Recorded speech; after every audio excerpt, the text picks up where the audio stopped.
Legal sales of recreational marijuana started last week in California.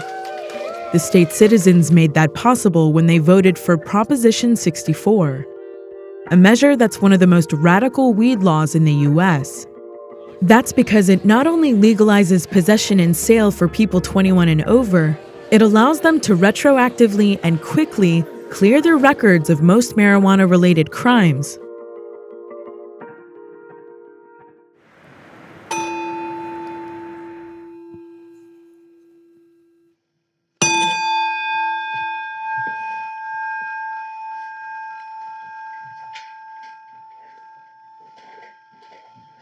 Bruce Margolin is a relic of another time.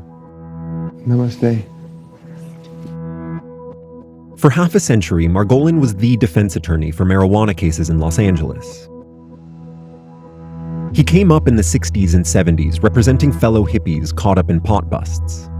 He was also a very early advocate for legalization, founding the LA branch of NORML, the National Organization for the Reform of Marijuana Laws, in 1973. Now that weed is legal in California, his era is coming to an end. How has your business changed? Well, it's taken a big dump, to tell you the truth, in a lot of ways, because there's not less criminal cases involving marijuana, which I'm very happy to see, because I've been down for the cause all these 50 years. Instead of helping people dodge convictions for marijuana, Margolin now spends much of his time helping them get rid of old ones, under Prop 64. Could you estimate how many people's records you've been able to either clear or reduce since Prop 64 passed? Probably 50. 50? Mm-hmm. Yeah. That's not even close to a drop in the bucket. 200,000 people are eligible to reduce or clear their records in LA alone.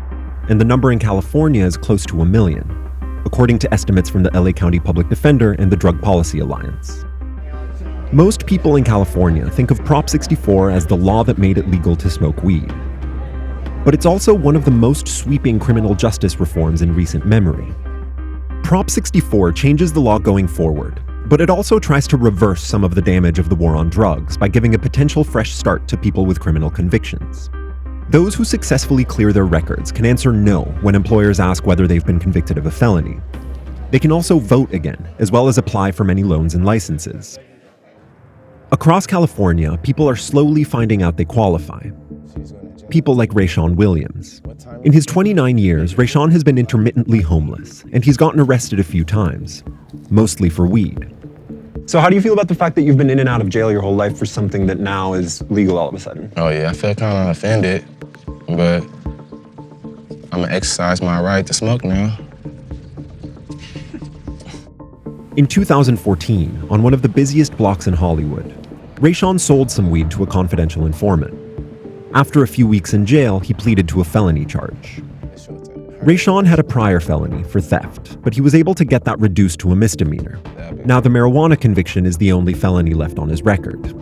So what did that mean for you, getting that felony? It really kind of affected me because it was hard for me to get a job.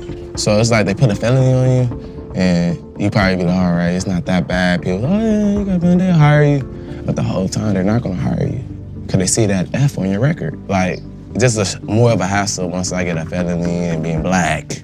If you get them two, equals nothing. So it's like felony, black, 0, equals 0, you know what I mean? It's true that marijuana laws have been especially destructive to black communities.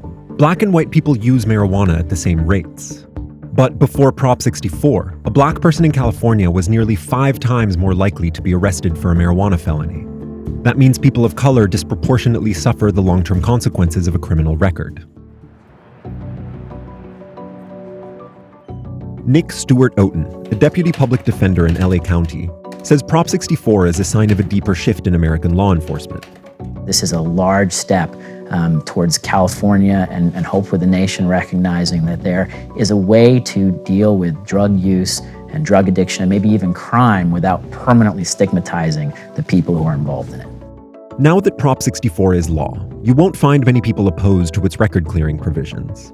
Police, sheriffs, and judges' associations raised no objections when we asked them. I don't think there are very many people or agencies left that think that spending time, resources, and energy prosecuting people for these marijuana-related offenses is a good use of California's money.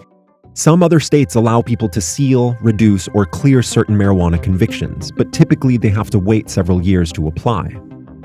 In California, anyone impacted can apply right away. The challenge is actually making 1 million people aware of their new rights. County public defenders' offices and legal aid groups have been doing a lot of outreach, including hosting a series of free legal clinics around the state. That's how Rayshon Williams is applying to get rid of his felony. On Saturday, he and his girlfriend Ashley drove over an hour to a clinic near downtown LA. Rayshon's lawyer told him he can reduce his felony to a misdemeanor. Before, all sales cases were felonies, but now after 64, they're all misdemeanors. For marijuana, at least. Once he's finished probation for an old shoplifting charge, he can get the misdemeanor dismissed. But you will need to go ahead and just take this and drop it off at the court. Nice meeting you. Have a good one. Nice meeting you again. Bye. How does this change? How could this change your life moving forward? I don't have to look back over my shoulder no more. I should be give me more confidence that they're gonna call me, you know? That the employer's gonna call me, they just shouldn't be based off my background. So now I could just look forward, you know, 2018's been looking good, so now I'm just thinking positive vibes only. #.